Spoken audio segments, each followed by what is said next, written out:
The message in We Can't Be Friends, Yes and Hampstead clearly did not get through. So Ariana had to make a whole other album to tell those of you who like to play armchair psychologist on the internet and pretend that you know her to basically keep my name out your mouth.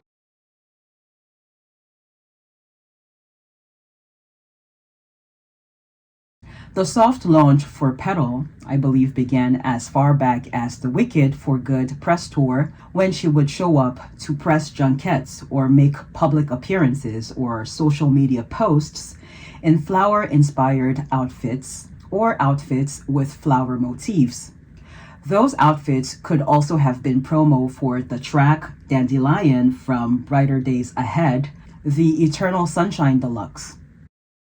This album or title may also be heavily inspired by Wicked, the Ozdust ball dress specifically, which looks like petals, and Glinda's headquarters in Wicked for Good, which was decorated in cherry blossoms.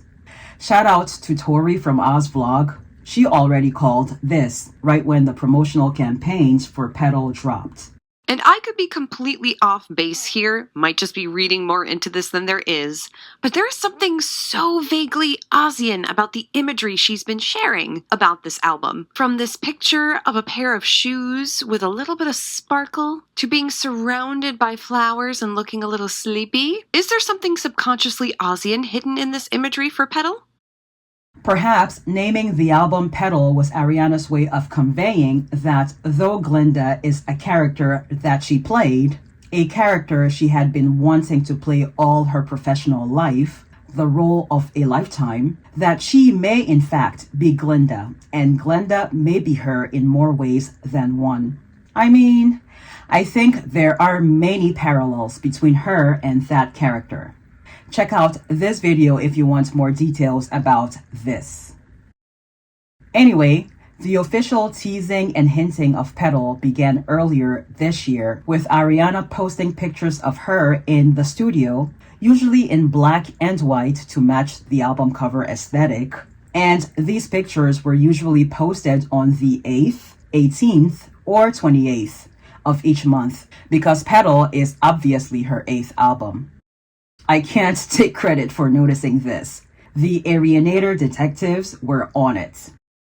The album was officially announced on April 28th, and next, the single, Hate That I Made You Love Me, dropped, but not before on March 28th. She left this number on her website, if I remember correctly, which I dialed and was greeted with a pre-recorded message from Ariana for the Brighter Days Ahead clinic, reminding me of a checkup. I did dial this number recently and was hit with the classic number disconnected dial tone because, of course, the album is now out. I did record the message for this video, but unfortunately, there is no audio. This pre-recorded message, I think, was a brilliant interactive way of connecting both projects. Eternal Sunshine, Brighter Days Ahead, and Petal, that is. I love minimal yet intentional rollouts, especially since the album was released in the middle of her tour and she may not be able to do a whole lot of press to promote it. I would be surprised if she did a couple of interviews for this album cycle, especially after 2 years of press for both Wicked and Wicked for Good and the Eternal Sunshine album, and particularly in the midst of all this scrutiny. Yes, I use the dirty word scrutiny because I've seen people making a case for why it isn't scrutiny but concern. I do not care what anybody says.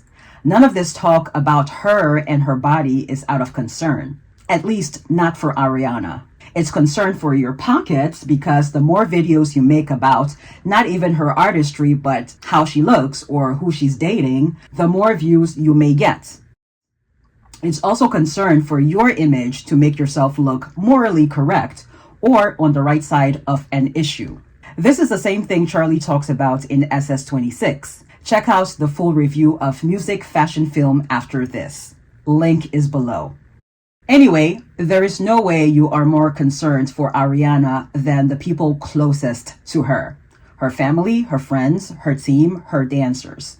You can maybe empathize, and even then, it seems like people don't have an empathetic bone in their body.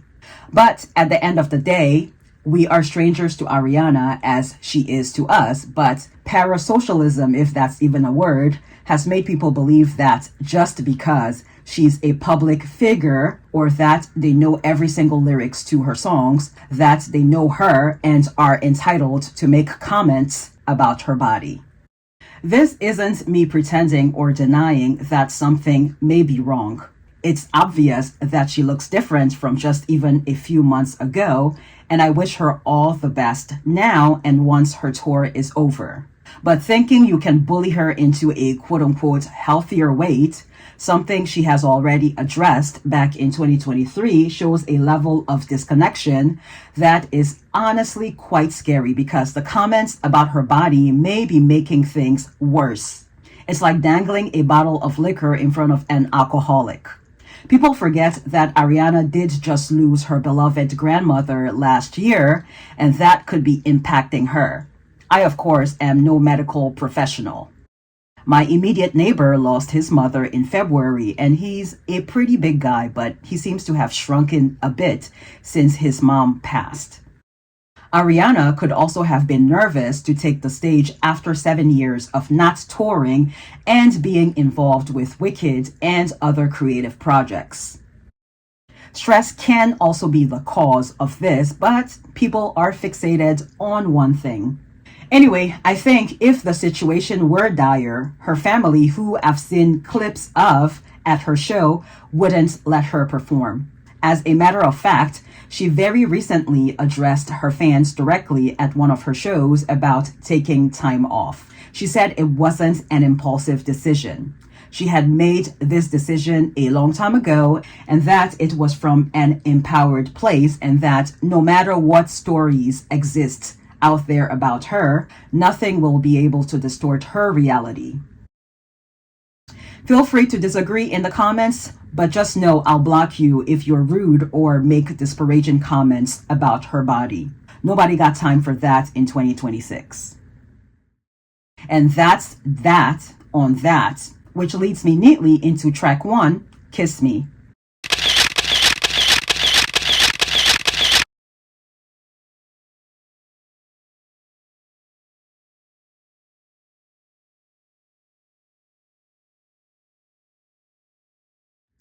Might be my favorite on the album. She's basically saying society is sick and the remedy is empathy because it's always gimme, gimme, gimme, not once considering the other person or people. And then when we are given the music, the entertainment, it still isn't enough. And then we proceed to kick her when she's already down, as she alludes to in verse 2. This could also be a nod to her sensitive nature being a Cancer, which is a water sign. So she has deep feelings and emotions. Again, could probably explain all the crying during the Wicked press tour.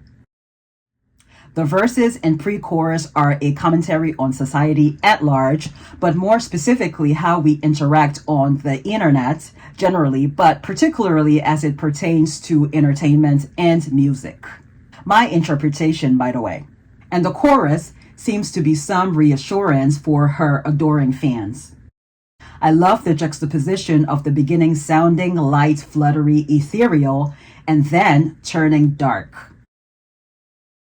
It feels like it's conveying her experience with music. She clearly loves it, but being in this business comes with some darkness. Hate That I Made You Love Me. This is a sister song to We Can't Be Friends and Hampstead. Again, it's addressed to us, the audience, but specifically toxic parasocial people and or people who were hoping for the Ariana of the 2010s. The title is low-key a jab, but also an apology.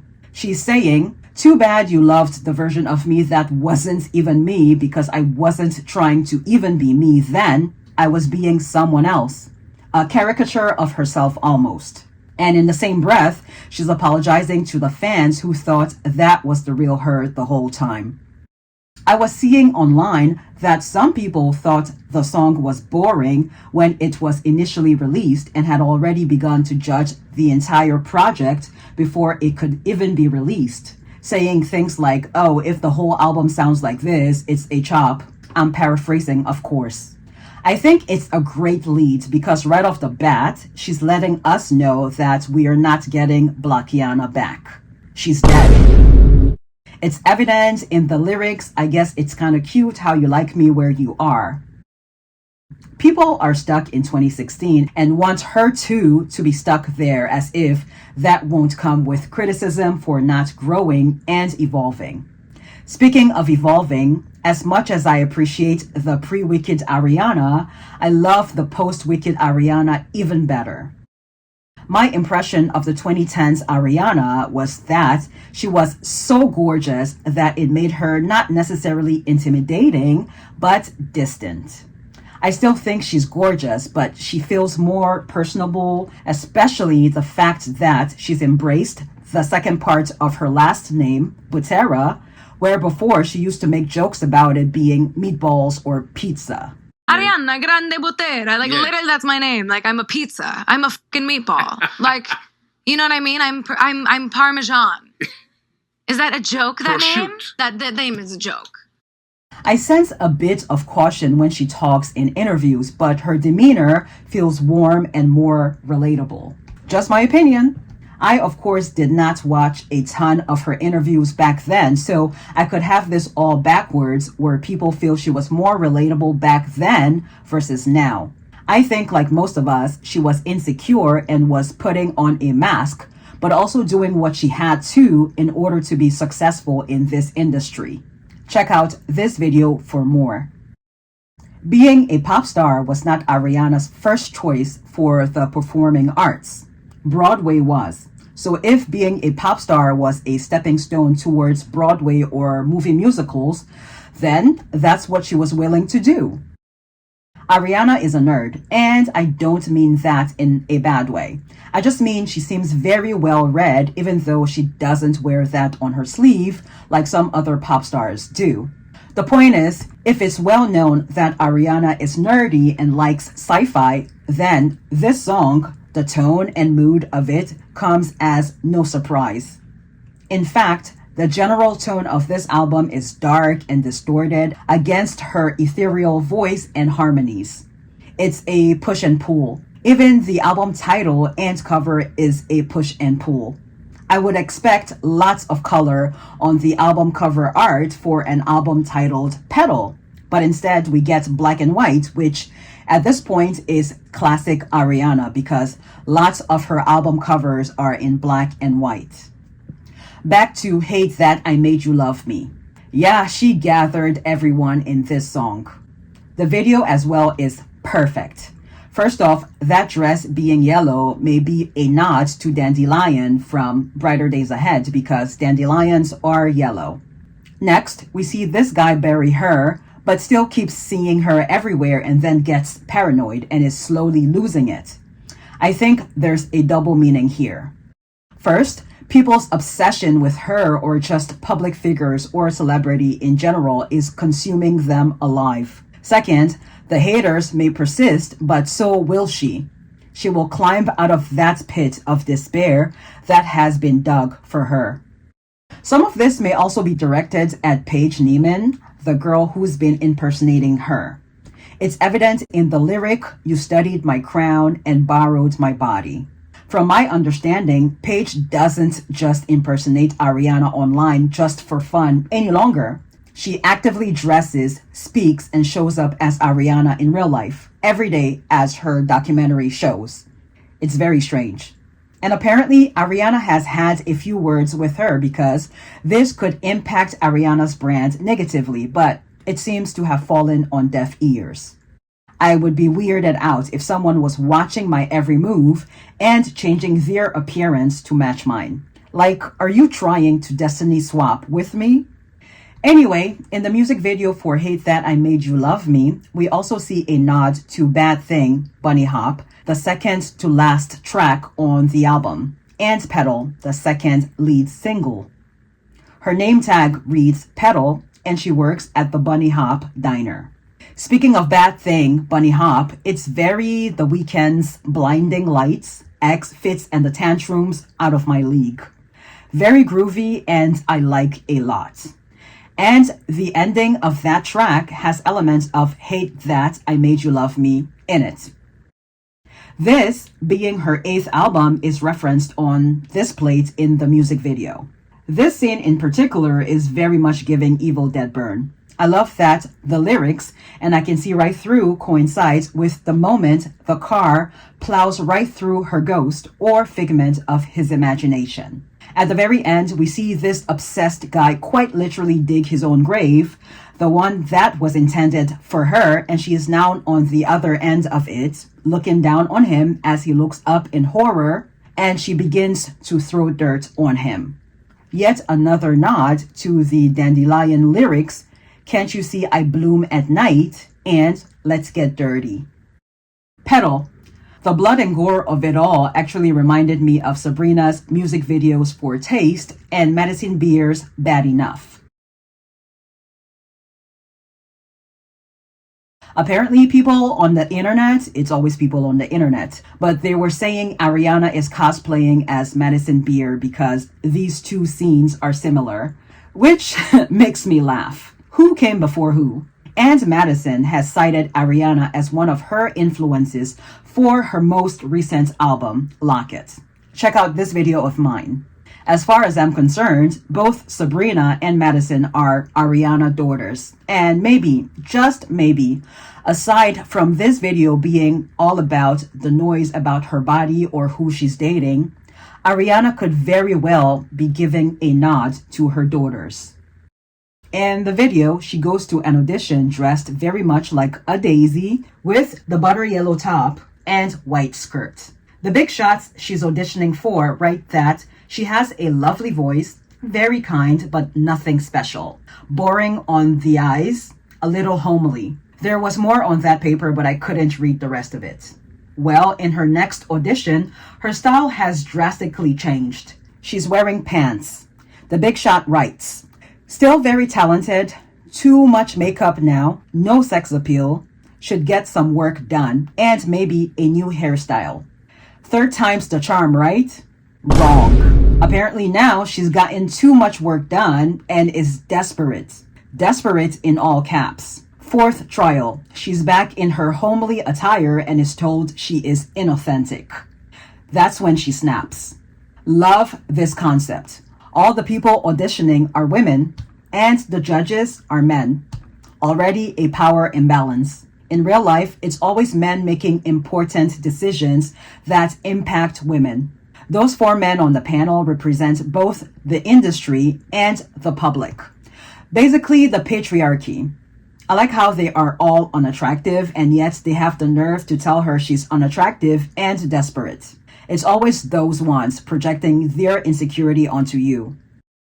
Some of the sentiments about the music video was that Ariana went too far. So you guys are allowed to body shame and mock her and make comments about how she's going to die in the middle of her tour. But when she makes a music video about cutting people's heads off, you guys cannot handle it. It's giving you can dish, but you can't take. Stay is my second favorite on this album. Oh Well is the sped up version of Stay melody-wise. It's very reminiscent of Latch by Disclosure featuring Sam Smith. Warning Signs is the dubstep version of Freak, and it flows nicely into Like I Do, my third favorite on the album. That beat is so bad girl nasty. Once again, gathering the haters. I love how she's repurposing sounds on this album. Big Feelings and Never Get Over Me. Ariana has to have at least 1 or 2 R&B adjacent songs on her album, the same way Rihanna has to have at least 1 dancehall or Afro-Caribbean song on an album. It's like her signature. I would have thought these songs were about a guy, but Ariana has already addressed that in her statements about taking a break. None of the songs on this album are about any romantic partners or breakup in that way. Nowhere Nobody, which closes out the album, is the sister song of Breathing and the cousin of Eternal Sunshine, the title track of her previous album. She's holding space for her anxiety on all of these tracks and basically mothering her inner child. I really enjoyed this album, perhaps more than Eternal Sunshine. I've said before in my other album reviews that I'm a sucker for dark, moody pop songs and pop songs that include the cello or violin. Again, I wish Ariana all the best and hope and pray she rests and gets healthy, because selfishly, I would like her to be around for much longer and keep blessing us with her talents in the future.